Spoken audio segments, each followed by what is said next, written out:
Hello friends, welcome to my channel. இன்றைக்கி நம்ம channel என்ன பார்க்குறோம் அப்படின்னா, இன்றைக்கி vlog தான் வந்து பார்க்க போகிறோம்.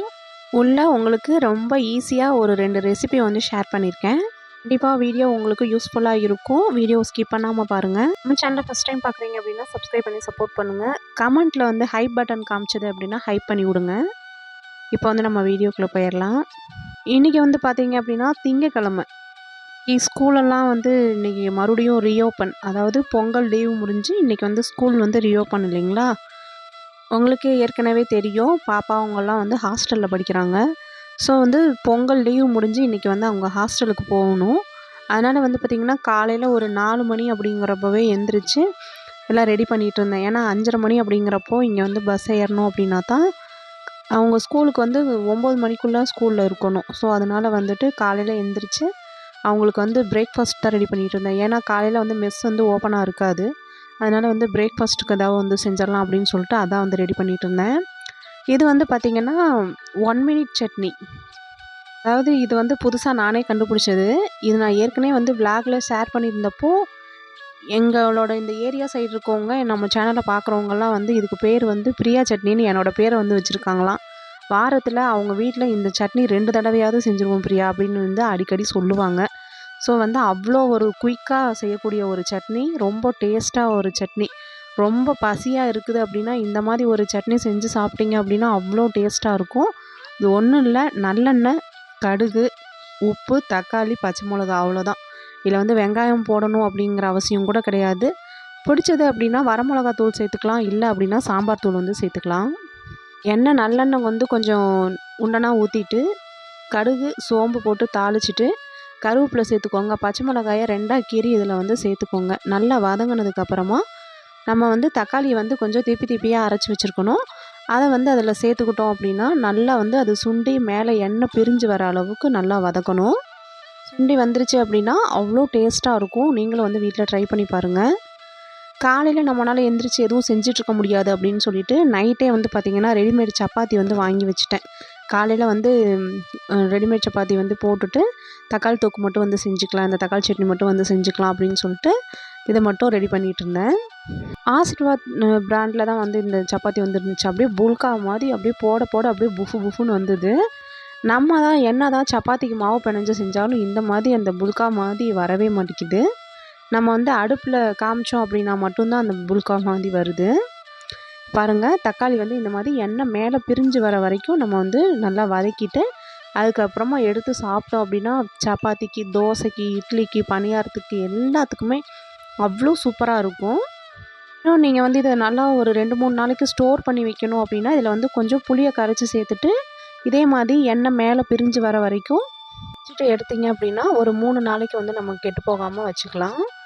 சப்பாத்தி, தக்காளி தொக்கு எல்லாத்தையும் வந்து பேக் பண்ணி எடுத்தாச்சு. 5:30 மணி அப்படிங்கிறப்போவெல்லாம் வந்து பஸ் ஸ்டாண்டில் வந்து நின்னாச்சு. பஸ்ஸும் வந்து ஏறிட்டோம். நாங்கள் என்னமோ பஸ் ஏறினது என்னவோ நாங்கள் கரெக்ட் டயத்துக்கு வந்து ஏறிட்டோம். ஆனால் பஸ்ஸு எடுத்தது தான் வந்து கொஞ்சம் லேட் ஆகிடுச்சு. 6 மணி அப்படிங்கிறப்ப தான் வந்து பஸ் எடுத்தாங்க. இருந்தாலும் கரெக்டாக 9 மணி அப்படிங்கிறப்போவெல்லாம் ஸ்கூலுக்குள்ளே என்ட்ராகி கொண்டு போய் ஸ்கூல்லையும் விட்டுட்டு அடுத்து வந்து ரிட்டன் வந்துட்டேன். ஸ்கூலில் கொண்டு போய் விட்டது இதெல்லாம் வந்து நான் வீடியோ எடுக்கலை. இது வந்து அதுக்கு முன்னாடி எடுத்த வீடியோ தான். திருப்பூர்லேருந்து தாராபுரம் போனோன்னா அந்த பிரேக்குக்கு வந்து கொஞ்சம் நேரம் வண்டி நிப்பாட்டுவாங்க. அந்த டைமிங்கில் நம்ம கொண்டு போன சப்பாத்தியும் வந்து எல்லாத்துக்கும் தக்காளி தொக்கை உள்ளே வச்சு ரோல் பண்ணி கொடுத்தேன். பாப்பாங்களும் தம்பியும் வந்து சாப்பிட்டாங்க. என்னென்னா ஒரு ஸ்பூன் ஒன்று எடுத்துகிட்டு போகாமல் போயிட்டேன். இதுதான் வந்து நான் பண்ண ஒரு தப்பு. இனிமேல் அதை வந்து பார்த்துக்கணும். மதியானம் ஒரு 1 மணி அப்படிங்கிறப்பெல்லாம் வந்து வந்துட்டேன். ரிட்டன் வந்ததுக்கப்புறமா சாப்பாடும் ரசமும் வந்து காலையிலே வச்சுட்டேன். அது வந்து கொஞ்சம் சூடு பண்ணி வச்சுட்டு அதுக்கப்புறம் வந்து பார்த்திங்கன்னா துணியெல்லாம் வந்து கொஞ்சம் துவைக்க வேண்டியது இருந்தது. அதெல்லாம் வந்து மிஷினில் போடலாம் அப்படின்னு சொல்லிட்டு மிஷினில் தான் வந்து போட்டுட்ருக்கேன். நம்ம வந்து 16 நாள் கிட்ட சாமி கும்பிடல இல்லைங்களா. நாளையிலேருந்து சாமி கும்பிடலாம். அதனால் வந்து ஃபுல்லாக எல்லாத்தையுமே வந்து ஃபுல்லாக துவைச்சிட்டு வீடெல்லாம் துடைச்சிட்டு நம்ம சாமி கும்பிட்டா தான் நம்மளுக்கு திருப்தியாக இருக்கும். பூஜை பாத்திரம் எல்லாமே தேய்ச்சிட்டு அதனால் வந்து எல்லா வேலைகளும் வந்து மடமடன்னு பார்த்துட்ருந்தேன். அப்படியே வந்து மேட்டையும் வந்து கையோடு ஊற வச்சிடலாம் அப்படின்னு சொல்லிட்டு மேட்டையும் வந்து லிக்யூடு ஊற்றிட்டு கல் உப்பு ஒரு கை சேர்த்துட்டு அதில் வந்து சோடா உப்பு, அதாவது நம்ம இந்த துவைக்கிறதுக்கெலாம் யூஸ் பண்ணுவோம் இல்லைங்களா, அந்த சோடா உப்பு கொஞ்சம் வந்து ஒரு கையளவுக்கு சேர்த்துட்டு நம்ம ஊற வச்சோம் அப்படின்னா மேட் வந்து அப்படின்னு பளிச்சுன்னு ஆயிரும். ஒரு 1 மணி நேரம் கிட்ட ஊறுச்சு அப்படின்னா இன்னும் சுடு தண்ணியில் நீங்கள் ஊற வச்சிங்க அப்படின்னா இன்னுமே மேட் வந்து நல்லா பளிச்சுன்னு ஆகிடும். மேட்டையை வந்து ஊற வச்சுட்டு அதுக்கப்புறம் வீட்டுக்குள்ளே இருக்கிற வேலைகளை முடிச்சுட்டு வந்து மேட்டை துவைச்சிக்கலாம் அப்படின்னு சொல்லிட்டு வீட்டுக்குள்ளே வந்து போயாச்சு. வீடு பாருங்கள், கட்டிலெல்லாம் வந்து இப்படி தான் இருக்குது. காலைல வெள்ளனே கிளம்புனனால இந்த மாதிரி தான் இருக்குது. இனிமேல் தான் இதெல்லாம் வந்து ரெடி பண்ணணும். இந்த பெட் கவர் பார்த்திங்க அப்படின்னா நான் ரொம்ப நாளாக வந்து எனக்கு செட் ஆகவே இல்லை. அதாவது இந்த கிங் சைஸ் கட்டிலுக்கு வந்து பெட் கவர் வாங்கினேன் அப்படின்னா அது வந்து கரெக்டாக செட் ஆகாது. எங்கேயாவது ஒரு பக்கம் இழுத்துட்டு போயிடும், இல்லை அப்படின்னா ஒரு பக்கம் வந்து அந்த எலாஸ்டிக் பிஞ்சுக்கும், அந்த மாதிரியே இருந்தது. இந்த பெட் கவர் பார்த்திங்கன்னா மீஷோவில் தான் வந்து ரிவ்யூலாம் பார்த்து ஆர்டர் போட்டிருந்தேன். இந்த பெட் கவர் பார்த்திங்க அப்படின்னா 4 சைடு கார்னரில் மட்டும் எலாஸ்டிக் இல்லாமல் பெட் கவர் ஃபுல்லாகவே வந்து எலாஸ்டிக் இருக்கிற மாதிரி. இது வந்து உண்மையிலே ரொம்ப சூப்பராக இருக்குது. இதோட குவாலிட்டி வைஸும் சூப்பராக இருக்குது. இதோட ரேட்டுமே வந்து உண்மையிலே ரொம்ப ஒரு பட்ஜெட் ஃப்ரெண்ட்லி தான். நான் வந்து இந்த ப்ரௌன் கலர் காமிச்சிருந்தேன் இல்லைங்களா, அந்த ப்ரௌன் கலர் பெட் கவரும் அந்த ப்ளூ கலர் பெட் கவர் ரெண்டுமே சேர்த்து 560 ரூபாய்க்கு வந்து வாங்கியிருந்தேன். மீஷோவில் தான் வந்து வாங்கியிருந்தேன். இதோட குவாலிட்டி வைஸ் ரொம்ப ரொம்ப சூப்பராக இருந்தது. இதோட லிங்க் வந்து நான் உங்களுக்கு டேக் பண்ணி விட்றேன். வேணுங்கிறவங்க இந்த பெட் கவரை வந்து வாங்கிக்கோங்க, கிங் சைஸ் கட்டில் வச்சுருக்கீங்க அப்படின்னா. இந்த கவர் வாங்கிட்டு ஃபஸ்ட் டைம் விரிக்கிறதுக்கு மட்டும் ரொம்ப கொஞ்சம் கஷ்டமாக இருக்கிற மாதிரி இருக்கும். அதுக்கப்புறம் நம்ம அடுத்தடுத்து துவைச்சிட்டு அதை வந்து யூஸ் பண்ணுறப்போ ரொம்பவே வந்து கம்ஃபர்டபுளாக இருக்கும். 2வது இதில் இருக்க இன்னொரு ப்ளஸ் பாயிண்ட் என்ன அப்படின்னா, நம்மளுக்கு வந்து இந்த 4 எல்லா பக்கமுமே வந்து ஃபோல்ட் பண்ணி நம்ம பெட் வந்து ஃபோல்ட் பண்ணிடுறோம் இல்லைங்களா, அதனால் வந்து நம்ம என்ன தான் வந்து படுத்து எந்திரிச்சாலும் பெட் கவர் வந்து கலையறதில்ல. இதுதான் வந்து இதில் இருக்க ஒரு ப்ளஸ் பாயிண்ட். இல்லை அப்படின்னா பொழுதன்னைக்கு இந்த பெட் கவரை விரிக்கிறதே வந்து ஒரு வேலையாக இருக்கும். இது வந்து உண்மையிலே ரொம்ப கம்ஃபர்டபுளாகவும் இருக்குது, ரொம்ப பார்க்குறதுக்கு ரொம்ப அழகாகவும் இருக்குது. இப்போ வந்து பெட் கவரெல்லாம் வந்து விரித்து முடிச்சிட்டேன். பாருங்கள் இதோட ஃபைனல் லுக் எப்படி இருக்குது அப்படின்னு சொல்லிட்டு. இதுக்கு வந்து பார்த்திங்கன்னா 2 பில்லோ கவர் வந்து கொடுத்துருந்தாங்க. 560 ரூபாய்க்கு 2 பெட் கவர், 2 பில்லோ கவர், அதாவது 4 பில்லோ கவர் அப்படிங்கிறது ரொம்பவே ஒரு ஒர்த்தான ஒரு ப்ராடக்ட் தான். உண்மையிலே வந்து இதுக்கு ரேட்டிங் பார்த்திங்கன்னா நான் வந்து 5 கொடுப்பேன். இந்த பெட்ஷீட் வந்து பார்த்திங்கன்னா இந்த வெளியிலலாம் கொண்டுட்டு வருவாங்க பார்த்திங்களா, அவங்கக்கிட்ட வாங்கினது. ஒரு பெட்ஷீட் 1000 ரூபா சொன்னாங்க. நான் வந்து 5 பெட்ஷீட் வந்து 2000 ரூபாய்க்கு பேசி வாங்கினோம். எங்கள் வீதியில் இருக்கிறவங்க எல்லாருமே 400 ரூபான்னு கொடுத்தீங்கன்னா எல்லோரும் வாங்கிக்கிறோம் அப்படின்னு சொல்லிட்டு எல்லோரும் பேசி வாங்கினோம். அவனும் ஓகேன்னு சொல்லிட்டான். கிட்டத்தட்ட ஒரு 30-40 பெட்ஷீட் 2 பேரும் சேர்ந்து கொண்டு வந்தாங்க. எல்லா பெட்ஷீட்டையும் நாங்களே எங்கள் வீதியில் இருக்கவங்களே வாங்கிட்டோம். உண்மையிலே ரொம்ப ஒரு கம்ஃபர்டபுளான ஒரு பெட்ஷீட்டு குளிர் காலத்துக்கெல்லாம். சாப்பாடு ரசம் மட்டும் வச்சுட்டனால இந்த காலிஃப்ளவரில் வந்து மிளகு வறுவல் வந்து செய்வேன். அது வந்து என்னோடய ஹஸ்பண்டுக்கு வந்து ரொம்ப பிடிக்கும். ஸோ அதனால் வந்து இந்த மிளகு வறுவல் தான் செய்யலாம் அப்படின்னு சொல்லிட்டு அதுக்கு தான் வந்து காலிஃப்ளவர் கட் பண்ணி கல்லுப்பு மஞ்சத்தூள் சேர்த்து ஒரு 1/4 மணி நேரத்துக்கிட்ட விட்டோம் அப்படின்னா அதில் இருக்கிற அந்த புழுவெல்லாம் வெளியே வந்துடும் அப்படின்னு சொல்லுவாங்க. அதுக்காக வச்சுட்டு சரி ஏதாவது ஒன்று ஸ்நாக்ஸ் சாப்பிட்லாம் அப்படின்னு சொல்லிட்டு ஸ்நாக்ஸ் சாப்பிட்றதுக்காக வந்தாச்சு. எனக்கு வந்து இந்த மால்கிஸ்ட் பிஸ்கட்னால் ரொம்ப பிடிக்கும். எனக்கு வந்து இந்த லிட்டில் ஹார்ட்ஸ் வந்து ரொம்ப பிடிக்கும். அது வந்து பார்த்திங்கன்னா இந்த பிஸ்கட்டு மேலே வந்து பார்த்திங்கன்னா லிட்டில் ஹார்ட்ஸ் இருக்கிற மாதிரி இருக்கும், உள்ளுக்குள்ளே வந்து சாக்லேட் இருக்கிற மாதிரி இருக்கும். எனக்கு இந்த பிஸ்கட் ரொம்ப ரொம்ப பிடிக்கும். எப்போவுமே வந்து வீட்டில் வந்து இந்த பிஸ்கட்டை வந்து ஸ்டாக் வச்சுருப்பேன். எனக்கு பசிக்கிற மாதிரி இருந்தது அப்படின்னா இந்த பிஸ்கட்டை வந்து எடுத்து சாப்பிடுவேன்.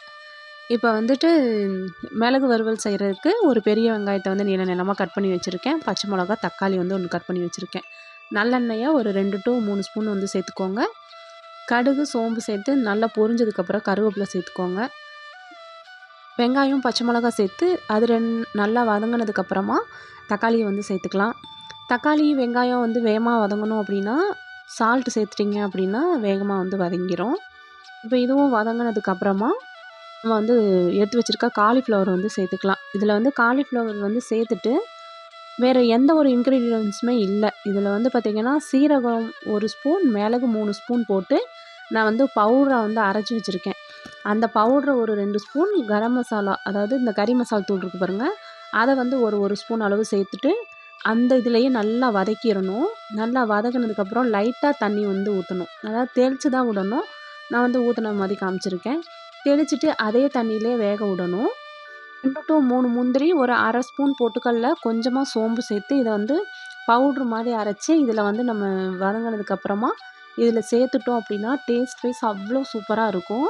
இதை வந்து நீங்கள் ட்ரை பண்ணி பாருங்கள். சுடு சாதத்தோடு பிசைஞ்சு சாப்பிட்டிங்கனாலும் நல்லாயிருக்கும். நல்லா மிளகு ரசம் வச்சு இந்த மிளகு வறுவலை வந்து செஞ்சு சாப்பிட்டு பார்த்தீங்கனாலும் அவ்வளோ சூப்பராக இருக்கும். நீங்களும் வந்து வீட்டில் வந்து இதை ட்ரை பண்ணி பாருங்கள்.